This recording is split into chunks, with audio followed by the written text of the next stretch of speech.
9 chị em thôi mà, có 9 chị em rồi, lần lượt từ đây là 9 tuổi.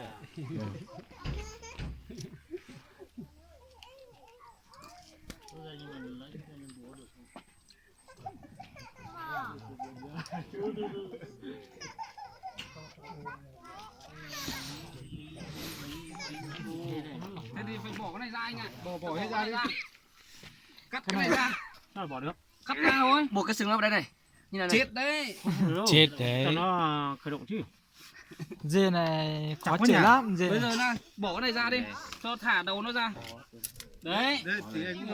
Thế thôi, bây giờ là buộc cái gì vào đây này, đừng có cho nó ra.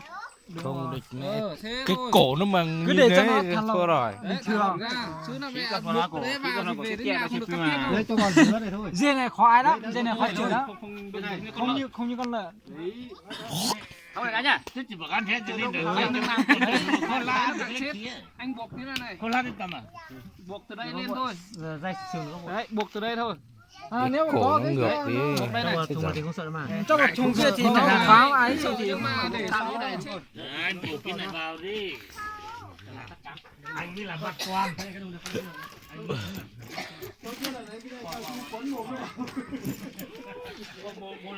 Thế này cho rộng cái tao ơi.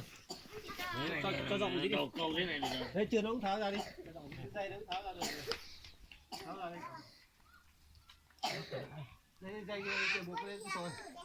Buộc lên dưới này đấy. Cho một thùng này đến nhà thảo được mà. Nó sạch mất. Cái dây này buộc cái này đây này. Anh Tào cũng phải vào tua mấy năm rồi. Đúng rồi. Chuyên này. Đấy cho thò ra đi. Cho thùng đi. Bù vào đây. Từ cứ vào đấy cái dây này buộc cái này này. Từ đó. Đi kiếm lại cái. Đấy cái tụt ra thì nó giảm mất. Ngược lại rồi. Con này chửa to. Chửa đấy. Không, nó đa. Đấy nó nằm như thế này. Con nhỏ đa sứ rồi. Đang sữa à? Béo thế thôi.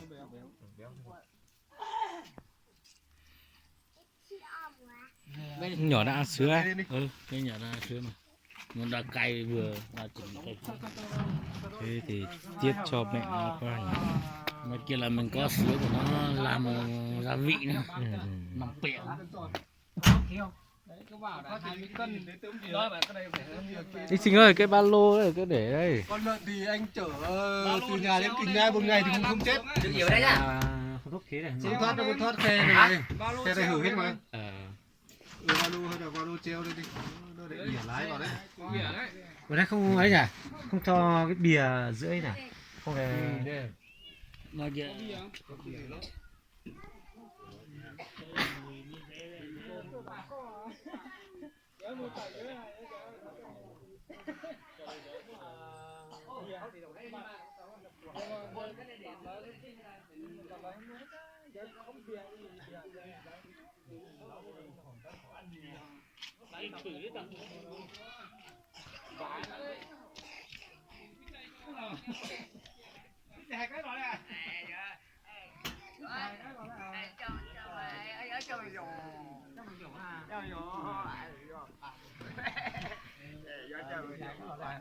Muốn để đây là phải có nữa. Quay chơi rồi thì thôi ở đây nhỉ.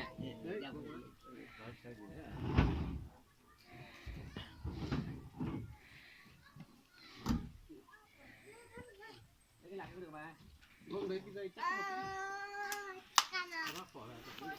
Xe sóc này cũng ngang đấy.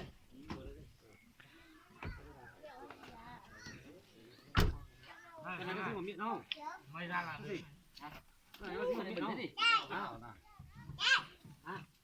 Cái này thì đóng vào cái Lùi lại lại.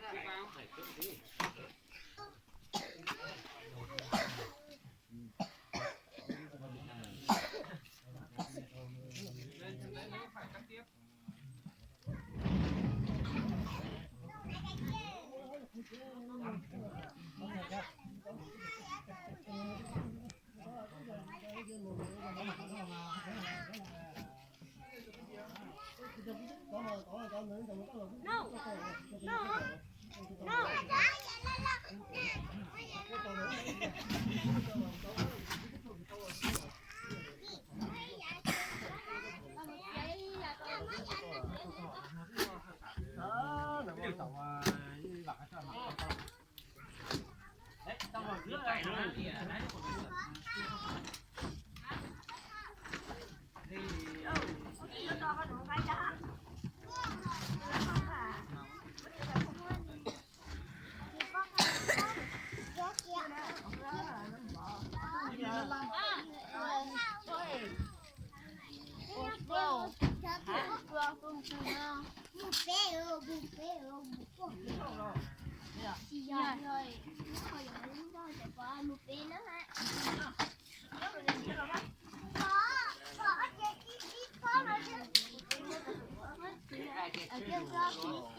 Vâng.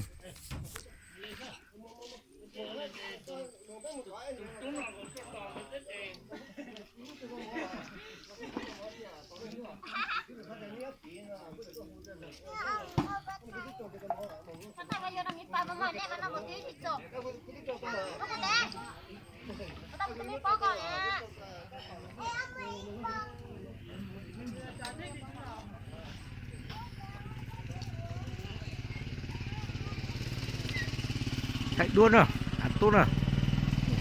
Chạy. Chạy.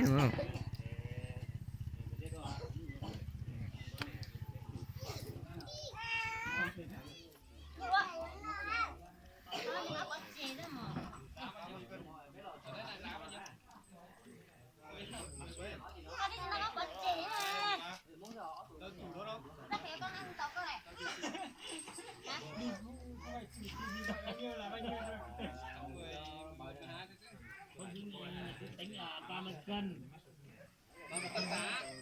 Không biết hay chủ dây với chủ mua mà nó tính thử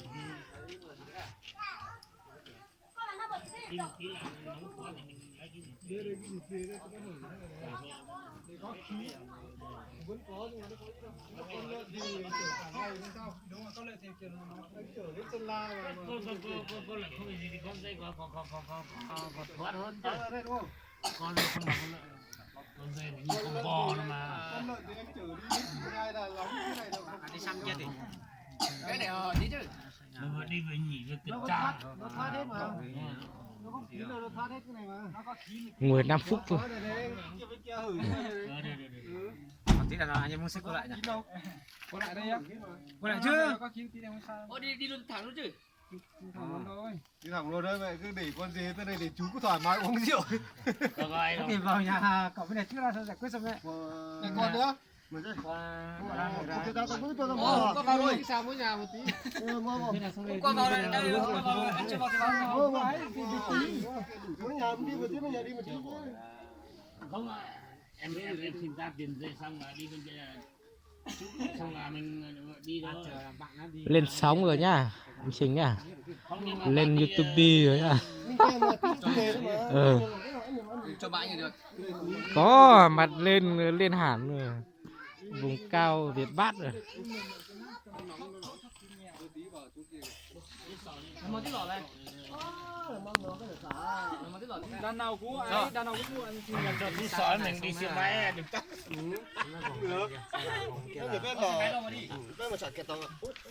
mua luôn cái máy Xe máy sao